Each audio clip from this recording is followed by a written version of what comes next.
নমস্কার দর্শক বন্ধুরা, স্বাগত জানাই এনকে ডিজিটালের অনুষ্ঠান অরিন্দমের দাওয়াইতে আরেকবার।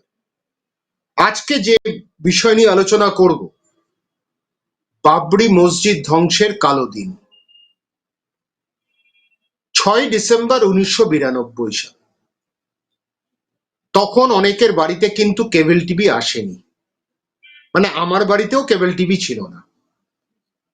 দূরদর্শনের উপর ভরসা করে আমাদের চলা, দূরদর্শন থেকে কোনো খবর পাচ্ছিলাম না। কিন্তু আমার কয়েকজন বন্ধুর, তখন আমি ডাক্তারি পড়ি, আমার কিছু বন্ধু ফোন করলো, দেখ এরম ঘটনা ঘটছে। আর আমি পুরোপুরি তখন একটা কসমোপলিটন জায়গায় থাকি, যে মন্দির ভাঙা শুরু হয়েছে। তখন 1টা-1:30 বাজে। ঘটনাচক্রে যখন বিকেলবেলা দূরদর্শন পুরো ঘটনাটা বলল, এবং আমার এখনো মনে আছে, বিখ্যাত সাংবাদিক টাইমস অফ ইন্ডিয়াতে ছিলেন,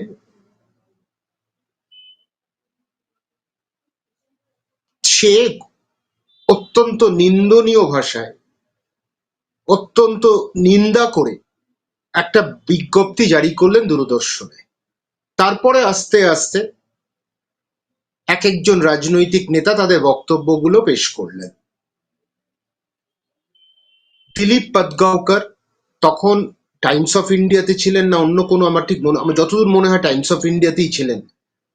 দিলীপ পাটগাঁওকর পুরো বিষয়টা তখন ঘটনাটা বলে তার বক্তব্যটা রাখলেন, তার প্রতিক্রিয়া দিলেন যে বাবরি মসজিদ আর নেই। তখন 4:30 বাজে, মোটামুটি খবরটা 5টার থেকে রটতে শুরু করলো। তারপরের দিন কলকাতা যা দেখেনি তাই দেখলো। কারফিউ জারি করা হলো। আমি আবার বলছি, আমি বাইপাসের কাছেই থাকতাম, কসমোপলিটন জায়গা। তখন মানুষের মধ্যে বিভ্রান্তি তৈরি হলো পরের দিন। তো সেই দিনটা 4:30-5টার পর থেকে কলকাতায় যেন ঝিমিয়ে পড়লো। রোববার দিন কলকাতা অত ঝিমিয়ে পড়তো না। সেই ঘটনাটা বারবার ফিরে আসে। 6 ডিসেম্বর হলেই মনে হয় আমি যেখানে থাকতাম তখন, সেই জায়গায় তখন একটা যেন সবার মধ্যে একটা কিরম চুপি সারে কথা, বেশি আওয়াজ নেই। পরের দিন থেকে বিভিন্ন প্রতিক্রিয়া শুরু হয়েছিল, এটা অস্বীকার করার নেই। তখন কংগ্রেস গভর্নমেন্ট, নরসিংহ রাও প্রধানমন্ত্রী, ইউপি মুখ্যমন্ত্রী কল্যাণ সিং বিজেপির। সেই সময় যে ঘটনাটা ঘটল, আমি মনে করি ভারতবর্ষের সব থেকে একটা কালো দিন হিসেবে চিহ্নিত থাকবে। ভারতবর্ষ সেকুলার, ধর্মনিরপেক্ষ, এটা কনস্টিটিউশনে আছে, সেটাকে বদলানো যাবে না, যদি না 400 পার করে বাঙালি বিরোধী শক্তি বিজেপি চেষ্টা না করে। ধর্মনিরপেক্ষতা সেদিনও ছিল। সেদিন একটা পুজো ছিল, কর সেবক এসছিল বিভিন্ন রাজ্য থেকে। আমি একটাই কথা বলবো, কয়েকজনের ভুলে আজকে কিন্তু এই বাবরি মসজিদ ঘটনাটা ঘটে। কয়েকজনের অসভ্যতা, কয়েকজনের রাজনৈতিক উস্কানি আর রাজনৈতিক ভুল করে তারা আজকে এই জায়গায় পৌঁছে দিয়েছিল। কিন্তু ভারতবর্ষ সেদিন সাম্প্রদায়িকতা, যে নিজেদের মধ্যে সাম্প্রদায়িক সম্প্রীতি থাকে, সেটা কিন্তু ধ্বংস হয়ে গেছিল।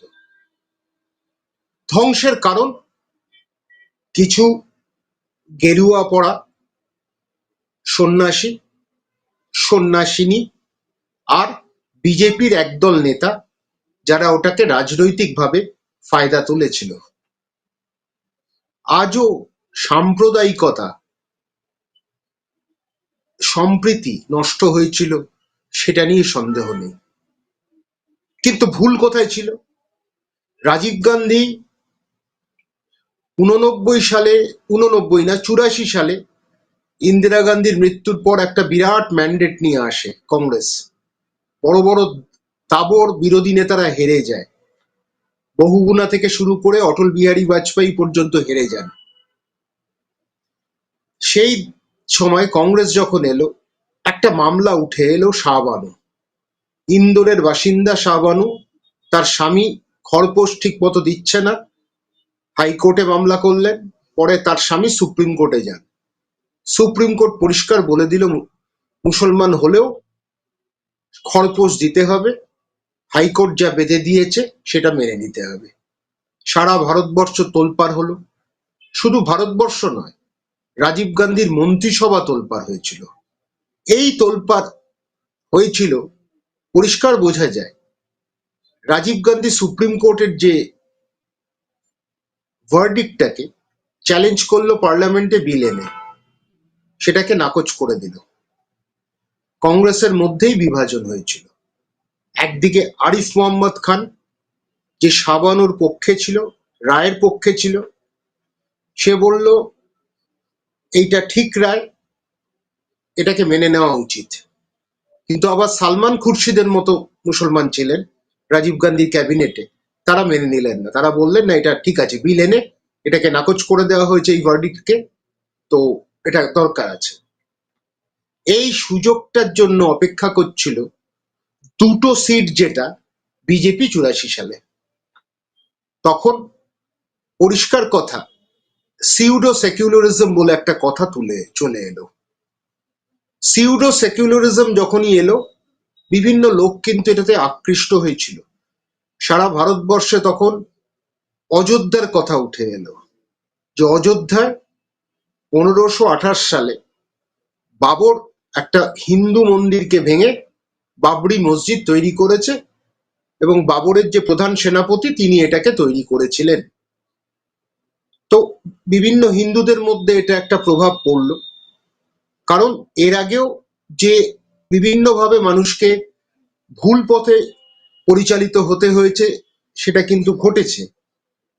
ওক বলে একজন, জেএন ওক, যতীন নাগেশ্বর ওক, তিনি তাজমহলকে হিন্দু মন্দির বলেছেন, বিভিন্ন ভাতিকানকে ভাতিকা বলেছে, বিভিন্নভাবে সব জায়গায় উনি সব জায়গায় হিন্দুদের বিষয় দেখাতে চেয়েছেন।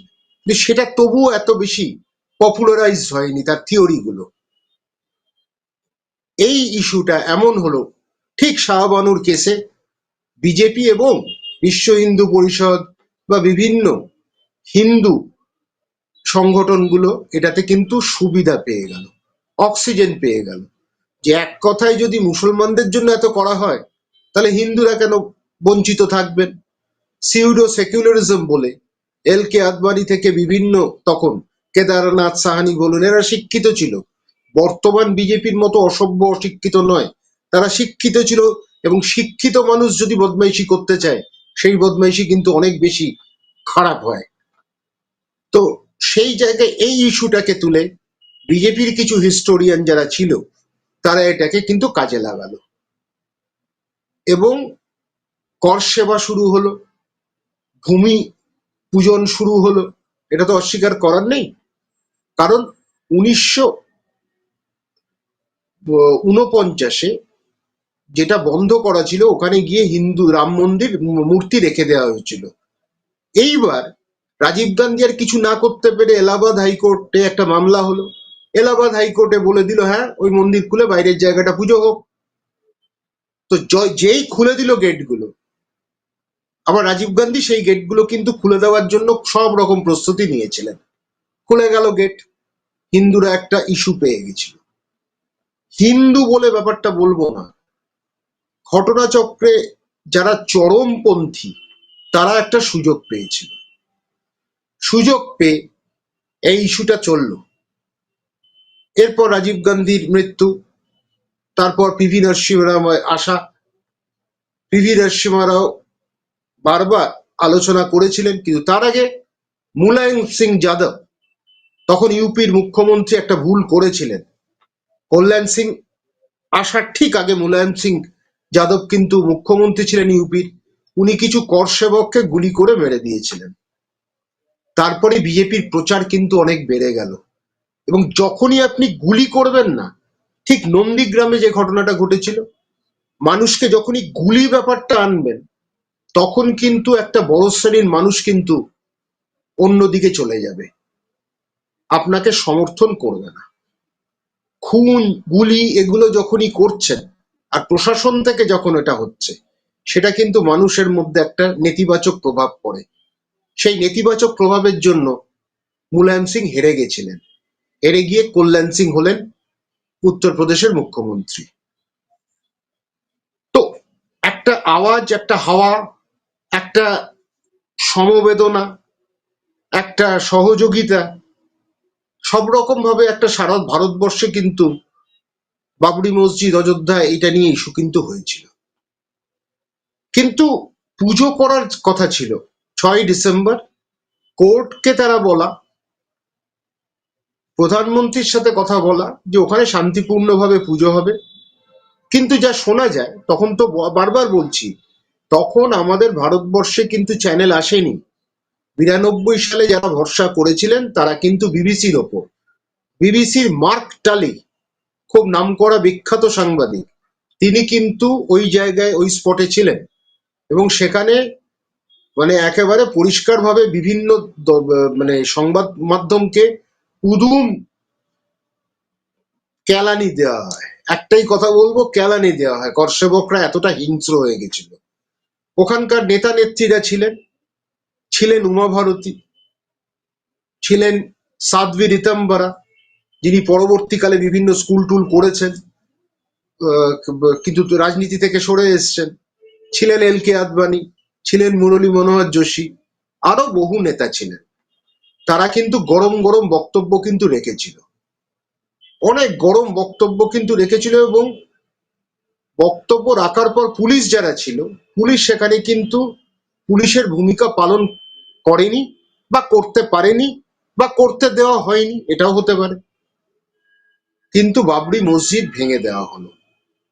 এটা কিন্তু কোনো সরকারের দায়িত্ব, কাণ্ডজ্ঞানহীন কাজটাকে পরিষ্কার করে বলে, সব সরকারের, সেটা ইউপির কল্যাণ সিং এর হোক, সেটা কেন্দ্র সরকারের PV নরসিংহ রাওর হোক। আগে থেকে কেন আগাম সতর্কতা জারি করে ওখানে কর সেবকদের জন্য নির্দিষ্ট জায়গা করে পুজো করতে দিলেই হতো, পুলিশ দিয়ে ঘিরে রাখা যেত। সেটা করা হয়নি। যে ভুলটা ইন্দিরা গান্ধীও করেছিলেন, যখন গোল্ডেন টেম্পলটা উনি একেবারে আর্মি দিয়ে অ্যাটাক করেছিলেন। আর যে কোনো মন্দিরের মধ্যে যদি প্রশাসন ঢোকে না, আর্মি ঢোকে, পুলিশ ঢোকে, তখন একটা বিরূপ প্রতিক্রিয়া হয়।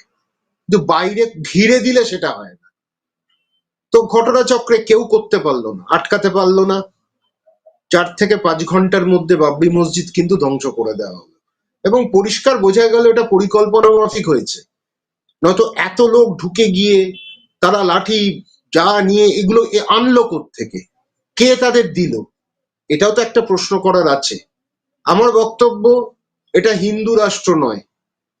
আর একটা মসজিদ ভাঙলে সবাই হিন্দুত্ব গ্রহণ করবে না, বা সব হিন্দুরাই এই মসজিদ ভাঙাটা কেউ সমর্থন করবে না। আমাদের মন্দির যেরকম পবিত্র, মুসলমানদের ক্ষেত্রে বাবরি মসজিদটাও কিন্তু পবিত্র, খ্রিস্টানদের ক্ষেত্রে সেন্ট পলস ক্যাথিড্রালও কিন্তু পবিত্র, বৌদ্ধদের ক্ষেত্রেও তাদের বিভিন্ন মন্দির কিন্তু পবিত্র, জৈনদেরও তাদের নিজস্ব মন্দির কিন্তু পবিত্র। তো সেই জায়গায় থেকে আমি যদি একটা মন্দির ভেঙে দিলাম, মন্দির ভাঙাটা কিন্তু ইস্যু ছিল না। ওই মন্দির ভাঙা নিয়ে এক শ্রেণীর হিন্দুরা তখন জয় উল্লাস করেছে, বিভিন্নভাবে উল্লাসে মেতেছে, আনন্দে মেতেছে, কারণ একটা সার্কাস্টিক প্লেজার তারা পেয়েছিল। আর কিছু না হোক, মুসলমানদের তো টাইট দেওয়া গেছে। এরপরে বিভিন্ন জায়গায় রায়েট হয়। কালো দিন এই জন্যই বলবো যে ওই দিনটা যেন মনে হয় দ্য ইনসিডেন্ট রিপ্ট ইন্ডিয়া অ্যাপার্ট। একটা খুব ডিপ্লোরেবল ইনসিডেন্ট আমি বলবো এটাই। তো ঘটনাচক্রে পলিটিক্যাল লোকেদের মধ্যে তখন আবার রাজনীতি শুরু হয়ে গেল। এবং আমি মনে করি PV নরসিংহ রাও আজ ভারতবর্ষকে একটা বিপদ থেকে বাঁচিয়েছিলেন। আজ ভারতবর্ষের আমরা বিভিন্ন জায়গায় আনন্দ করতে পারি, বিভিন্ন মলে বাইরের বস্তু উপাদানগুলো কিনতে পারি, এটার মধ্যে মনমোহন সিং আর পিভি নরসিম্হা রাওর একটা বড় কিন্তু কন্ট্রিবিউশন ছিল। কারণ ভারতবর্ষে পৌঁছে যাওয়া দূরদর্শন, এক গান এক কথা, এগুলো শুনে মানুষ বোর হয়ে যাচ্ছিল, বোর হয়ে যেত। আকাশবাণী কলকাতা, সেখানে বিভিন্ন চ্যানেল এলো বিদেশ থেকে, বিভিন্ন মার্কেটিং, ওপেন মার্কেট করে দেওয়া হলো। পিভি নরসিম্হা রাওয়ের একটা কন্ট্রিবিউশন ভারতবর্ষের জন্য আছে, ছিল। কিন্তু একটা ভুল উনি করে গেছিলেন। উনি অতি বিশ্বাস করেছিলেন একটা রাজনৈতিক দলে যেখানে উন্মাদে ভর্তি। বিজেপিতে তো বাঙালি বিরোধী তো একটা ঘটনা, সেটা তো আমি সবসময় বলি, তার মধ্যে কিছু উন্মাদও আছে। নাথানি গাথানি, দারচিনি, মালচিনি, এই এরা মানে উন্মাদও বটে। তো ঘটনাচক্রে ধর্ম নিয়ে উন্মাদ। করসেবক, তাদের মৃত্যু হয়েছে, কলকাতা থেকে 2-3 জন করসেবকেরও মৃত্যু হয়েছিল।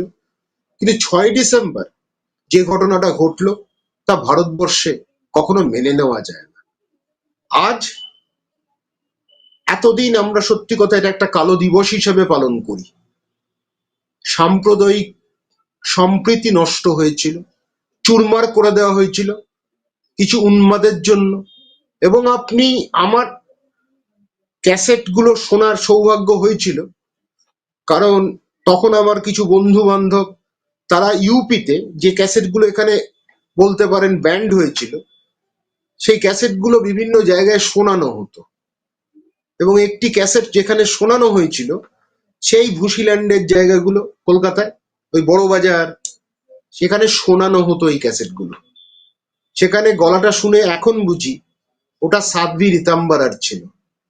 সেখানে বলা হতো গান্ধীর মতন একটা নেতা ছিল, এক গাল বাড়ালে আরেক গাল বাড়িয়ে দিত, এক গালে মার খেলে। গান্ধীর দোষ ছিল, এটা অস্বীকার করার নেই। সবসময় মিনমিনে হয়ে লাভ নেই। মাঝে মাঝে যেরকম অবাঙালিগুলো, এই মিনমিনে আমরা বাঙালিরা হয়েছি বলে অবাঙালিগুলো দাপট দেখায়, ওই জন্য পাল্টা দরকার হয়, একটু মাঝে মাঝে একটু দরকার হয়। তো আমি এটা বিশ্বাস করি। কিন্তু যে ধরনের বক্তব্য ওই ক্যাসেটগুলোতে ছিল সেটা কিন্তু মানুষকে কুশিক্ষা দেয়, সুশিক্ষা দেয় না। ভারতের গণতন্ত্রের কে ধ্বংস করে সেই বক্তব্যগুলো। এবং উমা ভারতীর, সাধ্বী রীতাম্বরার এই ক্যাসেটগুলো কিন্তু আমাদের কলকাতায় বড়বাজার বা বিভিন্ন যেখানে ভুশিল্যান্ড, মানে ভুজিয়াখোরগুলো রয়েছে, অবাঙালিগুলো রয়েছে, তারা বাজাতো। তো হয়তো আমার এই বক্তব্য, এটা যেদিন টেলিকাস্ট হবে দেখবো আমি বিভিন্ন মানুষ খুব এটাকে সমর্থন করছে, কিন্তু এটাকে সমর্থন করাটা সিভিলাইজ রেসের পক্ষে, this is detrimental, absolutely detrimental. What happened was deplorable. That destroyed the identity of India, the foundation of India, upon which it is based. তো ঘটনাচক্রে আমি এইটুকুই বলবো, যা ঘটনা ঘটলো এরপর এটা থামছে না। যেরকম 92 সালে 6ই ডিসেম্বরের পরের দিন বিজেপি নেতা নেত্রীরা বলতে শুরু করলো আমরা কেউ কিছু বলিনি, আমরা খালি বক্তব্য রেখেছিলাম। তাদের অ্যারেস্ট করা হয়েছিল, অস্বীকার করার নেই। তো অ্যারেস্ট করে তাদেরকে আরো পাবলিসিটি বেশি দেওয়া হয়েছিল, তাদেরকে প্রমোট করে দেওয়া হয়েছিল। কিন্তু একটি লোক পরিষ্কার বলে দিল যে আমি গর্বিত, তিনি ছিলেন বাল ঠাকরে। তিনি কথার মধ্যে কোনো রকম ওই রাখতেন না, তিনি পরিষ্কার বলে দিলেন হ্যাঁ আমাদের লোক যদি করে থাকে বেশ করেছে, আমি খুশি হয়েছি। ওই একজনই কিন্তু এই দায়িত্বটা নিয়েছিলেন। যেই দায়িত্ব নিক, যেই করে থাকুক, যেভাবেই করানো হোক, অত্যন্ত নিন্দনীয় ঘটনা ছিল, বলে লাভ নেই। ভারতবর্ষকে ধ্বংস করার জন্য একটা রাস্তা ছিল। তাতে লাভ কিন্তু ওই 2টো সিট থেকে বিজেপির, তারপরের বারই 86টা সিট কিন্তু বিজেপি পেয়েছিল। হবেই, তারপর এখন বিজেপি একটা ফ্যাক্টর, এটা তো অস্বীকার করার নেই।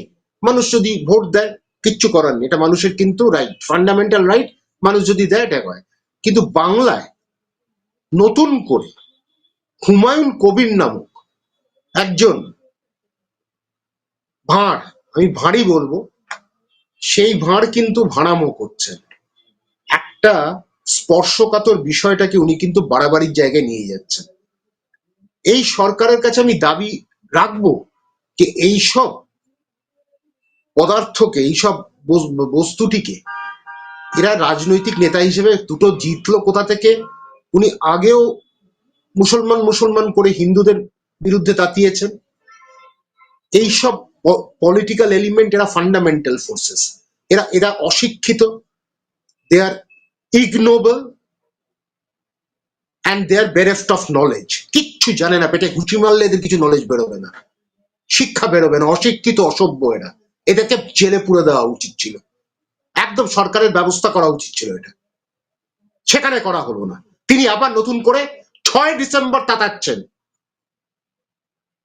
হু ইজ হুমায়ুন কবির, এটা আমি প্রশ্ন করছি। Who gave him that right, who gave him that leeway to say anything he wants? যা চাইছে তাই বলছে। আর একটার পর একটা চ্যানেল, আমি বললাম তো মেইন স্ট্রিম মিডিয়াটা একটা নোংরা জায়গা হয়ে গেছে। মেইন স্ট্রিম মিডিয়া গুলো হচ্ছে একদম অসভ্য হয়ে গেছে, মানে they want to make a mountain out of a molehill, ছোট বিষয়টাকে বড় করে তোলা। এই হুমায়ুন কবিরকে ব্ল্যাক আউট করতে কি অসুবিধা ছিল? একটা ইন্টারভিউ যদি এই লোকটা না নিত, এই লোকটাকে কেউ পচতো না, পাশে দিয়ে গেল কেউ পেছনটাও দেখাতো না। Who is that nefarious element and why are you promoting him? কেন করছো এই মেইন স্ট্রিম মিডিয়ারা? আমার প্রশ্ন এখানে।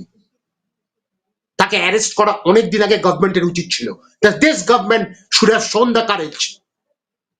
হিন্দু মুসলিম ব্যাপার না, any communal element should be behind the bars, জেলে থাকা উচিত তাদের।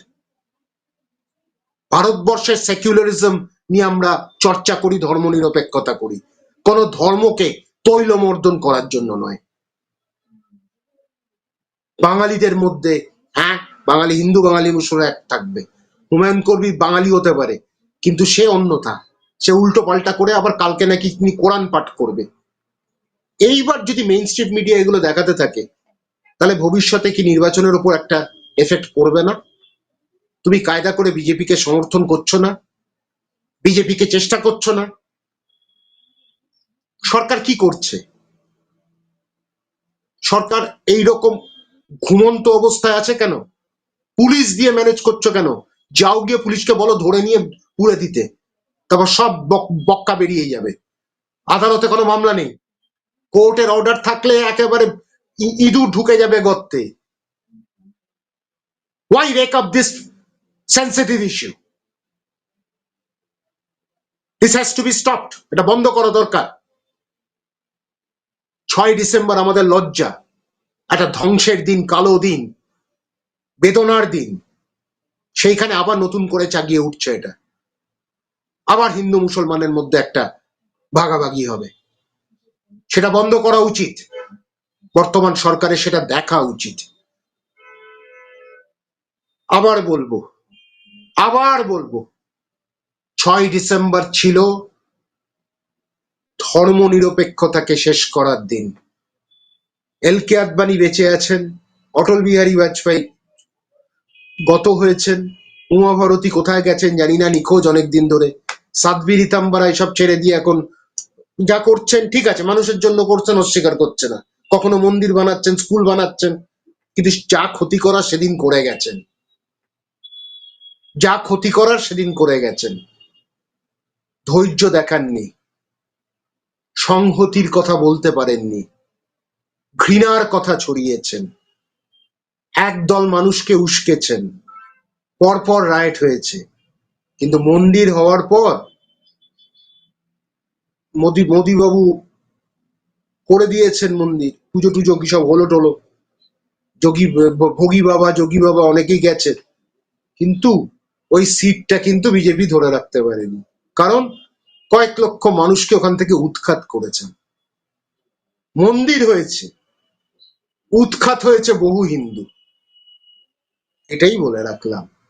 মন্দির করতে গিয়ে উৎখাত হচ্ছে, কিন্তু একই সাথে কমিউনাল এলিমেন্টকে এনকারেজ যেন না করা হয়। একটা যদি সাম্প্রদায়িক বার্তা থাকে, সে হিন্দু হোক সে মুসলমান হোক, কাউকে রেয়াত করা উচিত নয়। এটা বর্তমান সরকারেরও করা উচিত না। কালকের দিনটা সব আমরা একটাই প্রার্থনা করব, আর এরকম ঘটনা যেন ফিরে না আসে। আমরা সাম্প্রদায়িক সম্প্রীতি রক্ষা করব, সেই রক্ষা করার দায়িত্ব আমাদের সকলের, সকল নাগরিকের। এটা কিন্তু আমাদের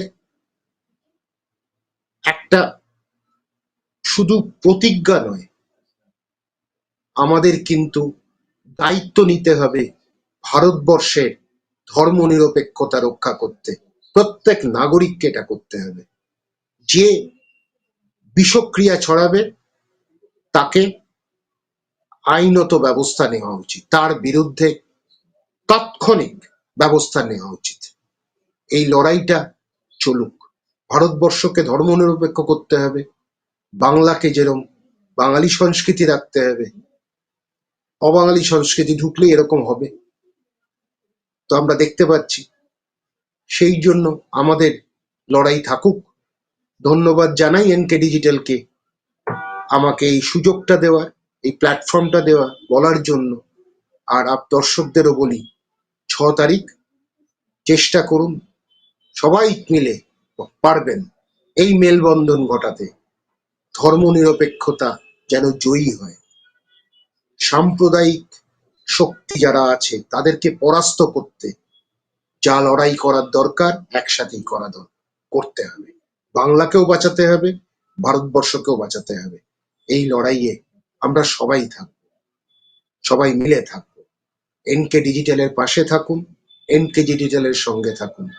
নমস্কার, ধন্যবাদ।